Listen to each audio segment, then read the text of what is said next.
4 joias descartadas que depois viraram estrela do canal Eurofoot. Então bora lá reagir, deixar teu like, comenta, se inscreva, vamos lá. Como diriam os filósofos do Linkin Park, você não sabe o valor do que possui até perder. Isso é verdade. E no futebol não é diferente, às vezes tem um jovenzinho com um talento absurdo que o clube não consegue ver um futuro pra ele e acaba deixando ele sair de graça pra outro lugar antes mesmo dele explodir. Pensar que o Henrique tava no São Paulo e depois o Henrique saiu do São Paulo, porque o São Paulo deu oportunidade para ele, foi pro Palmeiras, que era o rival, e conseguiu se tornar uma das maiores promessas dos últimos anos aí do Palmeiras, né, então.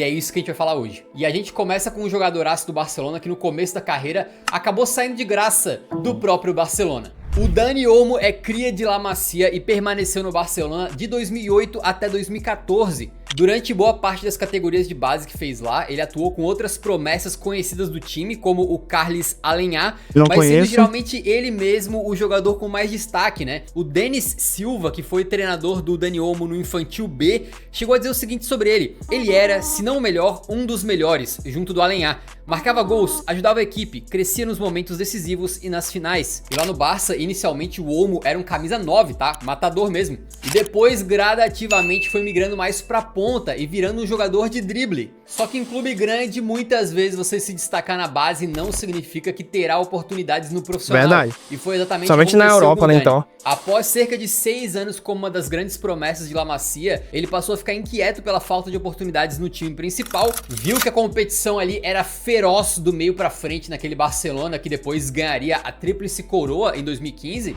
e assim decidiu abraçar uma transferência ousada rumo à Croácia, Dinamo Zagreb, reforço do Dinamo de Zagreb, saindo de graça do Barcelona. E a gente sabe que esse tipo de decisão é muito arriscada. O próprio Barcelona tem alguns exemplos de jogadores que também não tiveram a paciência, saíram e acabou que essa saída precoce não deu certo. Mas o fato é que pro Dani Olmo tudo se alinhou. Nos primeiros 2 anos na Casa Nova, ele alternou períodos no Sub-18 com aparições pelo time B, na segunda divisão. Mas depois de alguns anos em Zagreb, o Olmo já se tornou presença constante no time titular. Já tinha levado a Copa da Croácia em 3 oportunidades e foi vencedor da Liga Croata 5 vezes. Meu Deus. Inclusive eleito o jogador da temporada no país. Caramba, então essa passagem dele por lá foi muito boa. Em 2 anos ele ganhou esse monte de título lá pelo Dinamo Zagreb. Caramba, muito boa essa passagem dele. Caraca, fiquei até impressionado, tá doido. 2019. Uma passagem extremamente bem sucedida que durou 5 anos quando ele saiu então pro RB foi 5 anos, tá? Não foi 2 anos. Na época era treinado pelo Julian Nagelsmann. Nessas alturas, o Olmo já tinha sido deslocado para meiuca e se tornado um jogador mais próximo daquilo que a gente conhece hoje, um meia atacante, inclusive entrando muito bem na área para finalizar, o que ele trouxe lá do começo da carreira quando jogava de centroavante. No Leipzig ele continuou evoluindo ali, e chegou em outros níveis de protagonismo. Eram palcos maiores, com maior exigência, mais gente vendo. E na Bundesliga da temporada 2020-21, por exemplo, ele terminou o campeonato com 5 bolas na rede e 9 passes para gol, ajudando o time a terminar no impressionante 2º lugar, além de também já começar a ser presença fixa no esquadrão da seleção espanhola. Embora o Olmo fosse tendo ali boas performances com o tempo, né, e todo mundo já conheceu o trabalho dele por lá, o Olmo parecia que estava guardando o melhor pro final. Depois de uma sólida campanha na Bundesliga 2023-24, naquela temporada em que ele marca 3 na Supercopa da Alemanha só pra impedir o Harry Kane de ganhar uma taça, foi na Eurocopa com a camisa da Fúria que ele deitou e rolou, depois de substituir na Eurocopa, mano. Nossa, ele foi um dos caras ali que mais jogaram mesmo demais na Eurocopa, que foi fundamental, uns caras que foi fundamental mesmo assim pra acabar ganhando esse título da Eurocopa, porque o que ele jogou e o que a seleção da Espanha jogou nessa Copa foi coisa de louco, mano. Tá louco, jogaram muita bola esses moleques aí mais novos, tá doido, ele, o Nico Williams, o Lamine Yamal, nossa, os caras jogaram muita bola. Um machucado Pedri durante o torneio ali, ele virou titular e não saiu mais, desfilando bom futebol sempre que teve em campo, marcando gols feito o matador que ele era na base, mas também dando passes para os seus companheiros como camisa 10 que se tornou depois, ganhando a Eurocopa como um dos melhores jogadores e fazendo parte do time ideal da competição.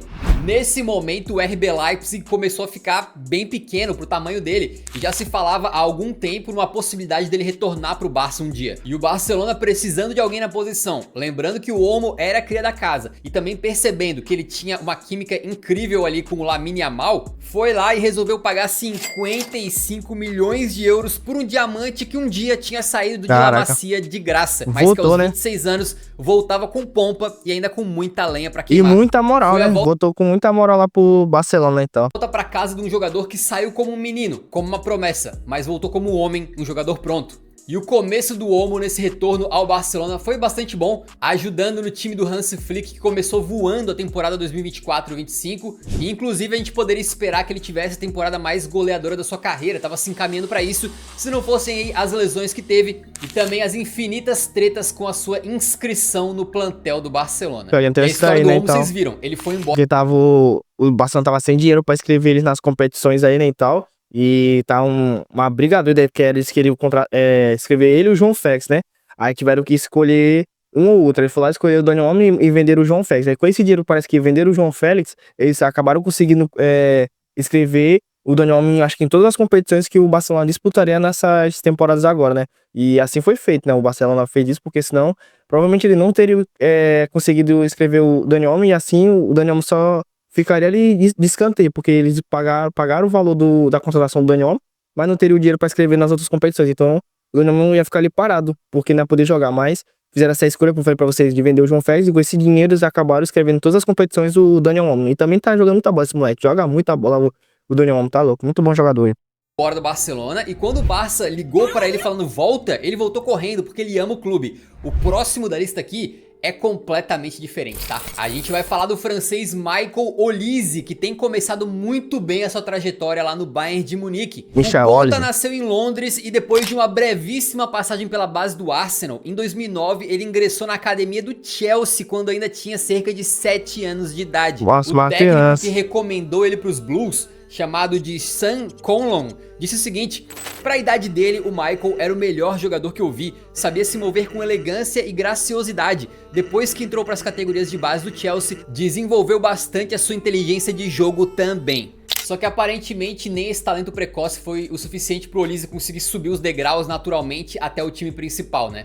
Em 2016, quando ele tinha 14 anos, a jovem promessa e o clube decidiram seguir caminhos diferentes, depois dele ter passado 7 anos na base do Chelsea. E guarda essa informação, ele foi embora com 14 anos, 7 anos de base, ou seja, naquele momento praticamente a vida inteira dele consciente como um ser pensante, ele tava no Chelsea, né? Dentro do Chelsea. Verdade. Saindo de lá, ele tem um breve período treinando na base do City, foi pro City, mas acaba não se sabia. juntando mesmo ao Reading, onde concluiu a sua formação e estreou pelo profissional na Championship da temporada 2018-19. O Olise demoraria ainda mais cerca de 2 temporadas para se firmar na equipe titular e começar a ganhar notoriedade, né? Ele é um jogador muito esperto no posicionamento, ele é bom no drible também, nos passes, e tendo ali um drible curto, que é uma arma muito importante para encontrar espaços. E foi na segunda divisão inglesa da temporada 2021 então que o Olise viu a oportunidade para alcançar voos mais altos. Isso porque ele deixou 7 gols e 12 passes para gol no campeonato, além de ter sido eleito o jogador jovem do ano e entrado para o time ideal da liga. E os clubes de Premier League estão sempre atentos ao mercado, principalmente na segunda divisão. Então não foi surpresa pra ninguém quando o Crystal Palace olhou pra ele e falou: venha. E aí o Olise foi pro Palace por cerca de 9 milhões de euros. Gradativamente se integrou ao time titular e nas 3 temporadas em que permaneceu por lá, somou 41 participações diretas em gol, ajudando o Palace a terminar 3 temporadas ali pelo meio da tabela, bem seguro em relação à briga contra o rebaixamento. E foi aqui, meus amigos, que o Olise teve o seu momento de vingança, quando ele pôde levantar o queixo e sair por cima de uma situação. Isso porque conforme ele desfilava a sua qualidade lá pelo Crystal Palace, outro clube ainda maior ficou de olho, o Chelsea. Pois é, olha só os caminhos da vida, né? Aparentemente os Blues chegaram no Crystal Palace e negociaram pra contratar o Olise, pagando a multa rescisória dele. Caraca. Tava na casa de 35 milhões de euros. Nossa, o Chelsea queria, porque queria mesmo o Olise de volta, cara, mas ia pagar a multa dele 35 milhões, nossa, muita grana, então tava louco ele pra pegar de volta o Olise do Chelsea, né, então. Vocês sabem como é que é o futebol, o jogador não é obrigado a ir de um clube pro outro, ele vai se ele quiser. Vai se ele quiser, então, exatamente. Chelsea e o Palace... Porque a última cartada, ou seja, a última voz, quem fala é o jogador, se ele vai ou não. Chegaram no acordo, mas quando chegou o momento do Olise falar o que ele queria, ele disse: voltar pro Chelsea? Não. E não só ele recusou voltar pro time que tinha recusado ele, como ele ainda foi lá e renovou o contrato com o Crystal Palace. No fim das contas, a Kelly Key sempre esteve certa, né? Detalhe, o Chelsea parece que se arrependeu dessa decisão de deixar o Olise sair e foi lá e contratou o irmão dele, o Richard Olise, que que tem ganhado vaga aí nas categorias de base dos Blues, né? Mas quando chegou o momento de dar um próximo passo na carreira, talvez a experiência do Olise, de ter passado por Arsenal, Chelsea e City, e não ter conseguido se firmar, fez com que ele quisesse novos ares, e ele quis sair da Inglaterra. Ele assinou com o Bayern de Munique por cerca de 53 milhões de euros. Embora esteja lá há pouco tempo, sempre que eu vejo o Olise jogar, ele geralmente está bem, devidamente ambientado ali, distribuindo dribles, dando passe, colocando ele mesmo a bola na rede, com bons números na temporada, beleza? Mas não deixa de ser um pouco irônico, o Chelsea torrando dinheiro em atletas, alguns dos quais sequer dão certo, né? Esse Modric aí, tá louco. Com um pouquinho mais de calma, um pouquinho mais de estruturação e chances pra molecada, o Olise poderia ter se tornado um jogador importante lá mesmo. Verdade, teria se virado um ídolo ali do Chelsea se o Chelsea tivesse esperado, tivesse dado mais oportunidade pra ele subir de profissional e tal, e poderia virar um dos grandes jogadores do Chelsea. Mas não, o Chelsea fez essa besteira de vender o moleque. E ele tá certo, depois de dizer que não queria voltar pro Chelsea. Poxa, o Chelsea me mandou embora, fiquei aqui mais de 7 anos. E o Chelsea me deu uma oportunidade, aí só porque agora eu sou um bom jogador e tal, agora o Chelsea me quer de volta, então eu não quero também. Ele fez o certo, mano, de não voltar pro Chelsea. E agora tá no Bayern, tá jogando muita bola também. E é isso, mano. O Olise é um grande jogador jovem que tem muito futebol aí pra queimar, tem muita oportunidade de ganhar muito título na carreira dele, porque ele é um bom jogador, mano. Muito bom jogador.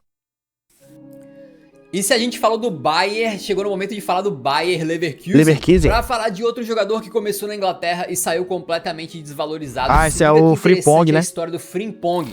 Apesar de ser de Amsterdã, o Frimponguinho fez as categorias de base lá no Manchester City, tá? Ele entrou em 2010 e permaneceu até 2019. Caramba, ficou 9 anos, no City durante toda a sua formação de base.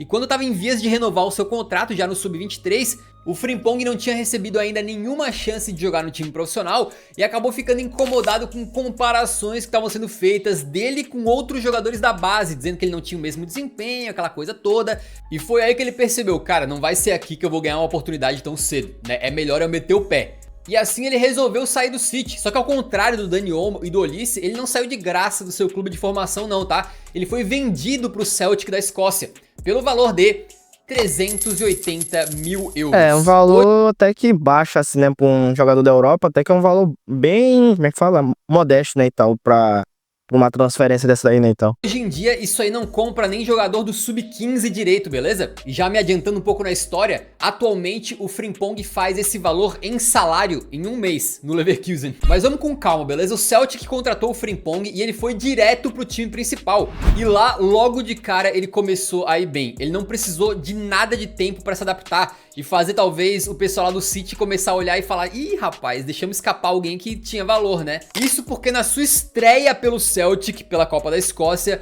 o Frimpong simplesmente foi eleito o Man of the Match, o melhor da partida, já deixando um baita cartão de visitas pra todo mundo. Ele permaneceu lá em Glasgow por uma temporada e meia, ajudando o Celtic a vencer a tríplice coroa escocesa, né? Copa da Escócia, Copa da Liga e o Campeonato Escocês. Caraca, um título longo, ganhou 3 títulos por lá, então a passagem dele foi boa também, uma temporada e ganhou 3 títulos, nossa, tá muito no lucro, tá louco. Ao final da temporada 2019-20, ele foi eleito o jovem jogador do ano do time, mas o melhor ainda estava por vir, porque na segunda metade da temporada 2020-21, um Bayer Leverkusen ainda pré-Xabi Alonso bateu na porta dele e levou o Frimpong para a Alemanha por cerca de 11 milhões de euros. Novamente ele não demorou para conseguir o seu espaço, tá? Logo que ele chegou aí, acabou participando de 10 jogos da reta final daquela Bundesliga e na temporada seguinte atuou em 25 partidas do campeonato, só perdendo jogos por causa de lesão mesmo e sempre se mostrando muito explosivo na lateral direita.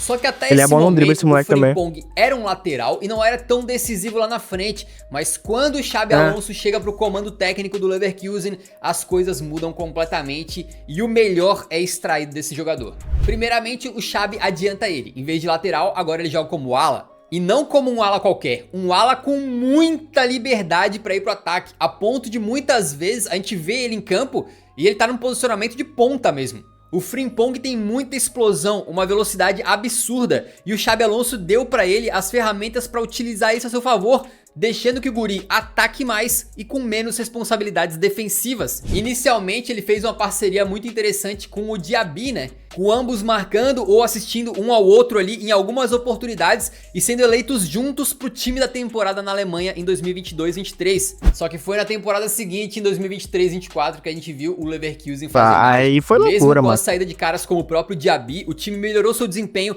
conquistou uma dobradinha nacional invicta e vários jogadores experimentaram o que foi o auge das suas carreiras até aqui, né? Verdade. O Frimpong encontrou em Wirtz, Florian Boniface e até no Grimaldo, que joga do outro lado do campo, jogadores perfeitos para complementar o seu estilo explosivo, intenso. E ele acabou terminando a temporada com assustadoras 24 participações diretas em gol em todas as competições. É claro que ele joga com muita ofensividade, mas vale lembrar que ele é um ala. 24 participações é absurdo. E assim, é verdade que a gente não... E foi incrível, pô. Essa temporada aí que o Bayer Leverkusen ganhou esse título aí, primeiro título na história do Bayer Leverkusen pela Bundesliga. E com um time massa desse aí, que o Xabi Alonso mudou da água pro vinho esse Bayer Leverkusen, fez o Bayer Leverkusen, se eu não ter ganhado, ganhar quase invicto esses 2 títulos aí, né, e tal. Então, foi coisa de louco, mano. Essa temporada do Bayern, todo mundo jogou bem nesse Bayern de Leverkusen, todos os jogadores estavam muito bem. E foi o auge ali, acho que do Bayern Leverkusen, foi nessa época que tinha o Xabi Alonso, tinha esse time aí com o Diaby, tinha um próprio Frimpong, então tinha bons jogadores e fizeram o Bayer Leverkusen ser campeão pela primeira vez, depois de sei quantos anos o Bayer Leverkusen tentando ganhar seu primeiro título, e acabaram ganhando seu primeiro título aí da Bundesliga, e também ganharam a Copa da Alemanha. Então foi uma temporada de ouro aí do Bayer Leverkusen. Hoje em dia o Bayer Leverkusen não tá mais com esse bom desse jeito, porque o Xabi Alonso acabou saindo, alguns jogadores também do Bayer Leverkusen acabaram saindo. Eu nem sei se o Frimpong ainda tá por lá, eu não lembro agora, mas eu tinha visto uma época que tinha uma especulação que ele ia sair do Bayer Leverkusen, mas eu não sei ao certo se ele saiu mesmo ou se ainda tá lá. Mas é isso, mano. O Frimpong também é um ótimo jogador aí, um bom jogador que também encaixaria em qualquer outro clube, a não ser o Bayer Leverkusen, se ele for, porque ele é um bom jogador, mano. Deve ter tem um ótimo futuro aí, assim, vendo aqui por fora, né? De ser um bom jogador no quesito de encaixar em qualquer clube. Assim, qualquer clube ele vai conseguir jogar bem, entendeu? Isso que eu tô querendo falar aqui pra você, né? Dar essa opinião aqui, né?